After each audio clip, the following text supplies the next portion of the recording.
Beatriz Piotti, secretaria de Prensa y Difusión de SADOP Rosario, un gusto que esté en el programa. Muchísimas gracias por la invitación.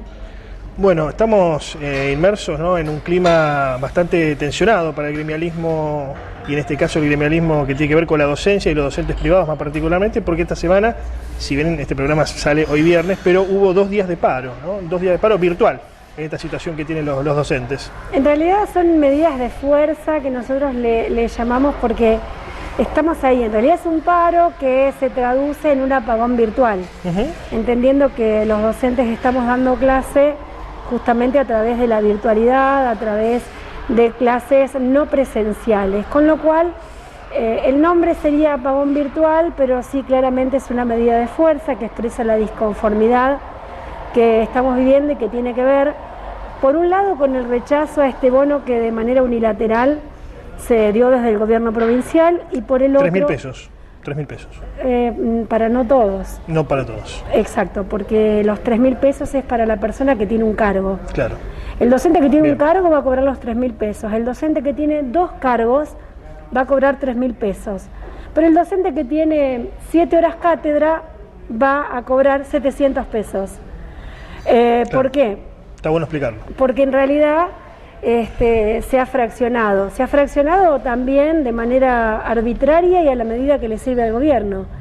Es decir, es para un profesor de la secundaria o para un profesor terciario que no tiene la cantidad de carga horaria completa, se le reduce. Pero para el docente que tiene 2 cargos sigue siendo 1. Es decir, hasta en eso hemos sentido una discriminación y un maltrato en lo que tiene que ver con la condición de los y las trabajadoras de la educación. ¿Por qué piensan que actúa así Perotti? O sea, ¿lo hace de alguna manera llevado por la situación, porque no hay dinero en el marco de esta pandemia, bueno, debido a que se aporta menos por parte de las empresas, etcétera, o por una cuestión de convicción, ¿no?, de que presupone que los docentes no deben recibir aumentos, o de alguna manera no como sucedía antes en el anterior gobierno, que era socialista?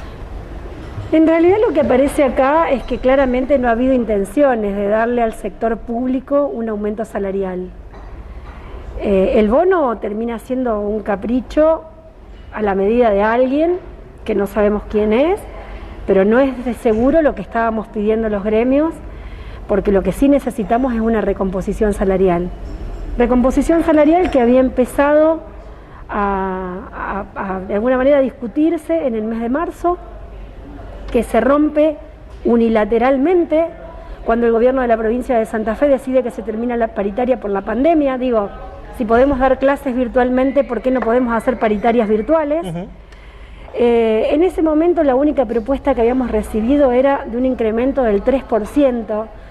Digo esto porque esta semana escuchamos algunas declaraciones de la ministra donde decía: es una pena y se dejó pasar una oportunidad increíble cuando los docentes no aceptaron la oferta salarial. Digo, no era una super oferta salarial, era una oferta salarial del 3%, que claramente fue rechazada, ¿no? Claro, no, además no se condice con el avance de la inflación. No, y entonces digo, no lamentamos nada de que se haya terminado, que no se haya aceptado esa propuesta. Sí que se haya terminado de manera unilateralmente la paritaria, y que cuando se vuelve a discutir, porque la semana pasada supuestamente se convocó una paritaria para discutir la cuestión salarial, vos salís de la paritaria virtual, porque ahora sí se puede hacer virtual, pero antes no se podía, y te encontrás con un decreto del gobernador donde establece un monto de 3.000 pesos por única vez, como única asignación. Y si nosotros hacemos cuentas desde diciembre, que se terminó la cláusula gatillo, a esta parte, ¿cuánto ya tenemos de inflación en estos 8 meses? Y también hay que es necesario evaluar cuánto ha puesto el docente de su bolsillo para sostener la educación en este contexto. Conectividad, computadoras, programas, teléfono. Digo, entonces, ¿cuánto ha puesto el docente como inversión para poder dar clases? Y en esto es inapelable. Acá, si el sistema educativo está funcionando, es porque los docentes hicieron que funcione.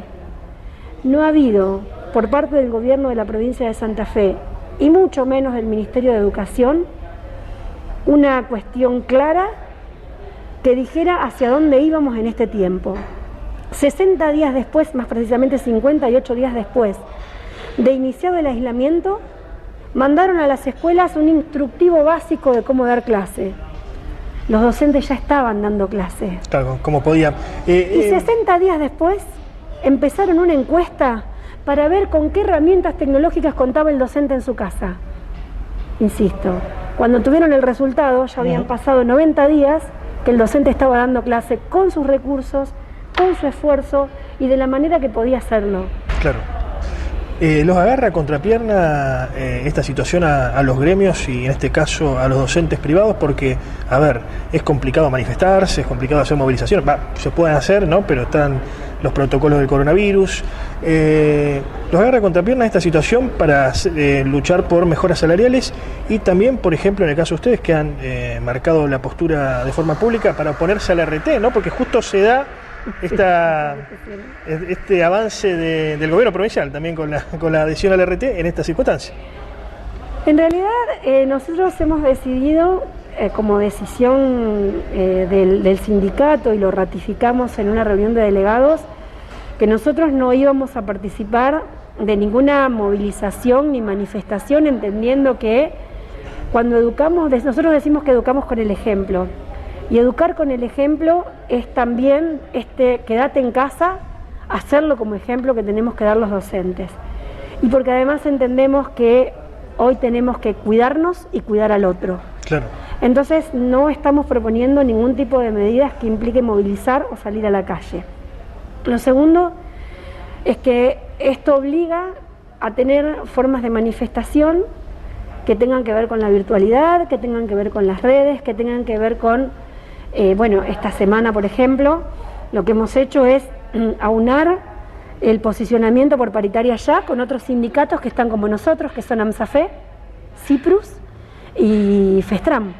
Es decir, esta semana los 4 gremios hemos unificado en cuanto a documento y en cuanto a posicionamiento el pedido de paritaria ya, es decir, empezar a hacer alianzas estratégicas que tienen que ver con que si nos unimos se nos va a escuchar mejor. En eso estamos, y sí, no es fácil. La medida de fuerza del paro es una medida increíble por el efecto que tiene en tiempos de clase. Claro. La movilización a Santa Fe, a la Casa de Gobierno, que fue lo que hicimos en marzo, es contundente porque obviamente permite, por ejemplo, dimensionarlo para los medios, el alcance de la medida. Hoy se diluye bastante todo eso, pero tampoco vamos a exponer a ningún docente a que se enferme. Cuando la propia ministra de Salud de esta provincia dice, si hay una vuelta a clases, estamos pensando que por cuestiones sanitarias, hoy estamos en el pico y no sabemos cuánto dura, pero lo menos que tenemos que pensar es que las cifras y los contagios tienen que empezar a bajar. Plazos para eso, probablemente fines de septiembre, principios de octubre. La verdad es que si hay una idea de cómo vamos a terminar el año o cómo es la política educativa de este gobierno, no la estamos viendo. Claro. No, porque además, insisto, ¿quién está pensando hoy en esta ciudad en una presencialidad educativa? Nadie, ni siquiera la propia ministra de Salud de esta provincia. Entonces, ¿sobre qué estamos planificando en 2 semanas que no hubo clases? Si planificamos a 14 semanas donde en un ideal.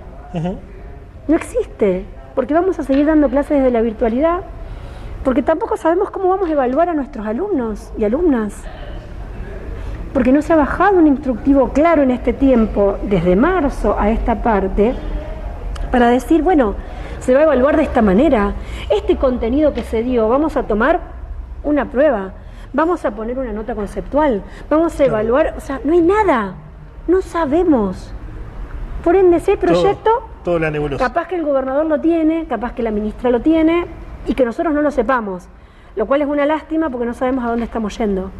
Beatriz Perotti, muchas gracias. Gracias a vos.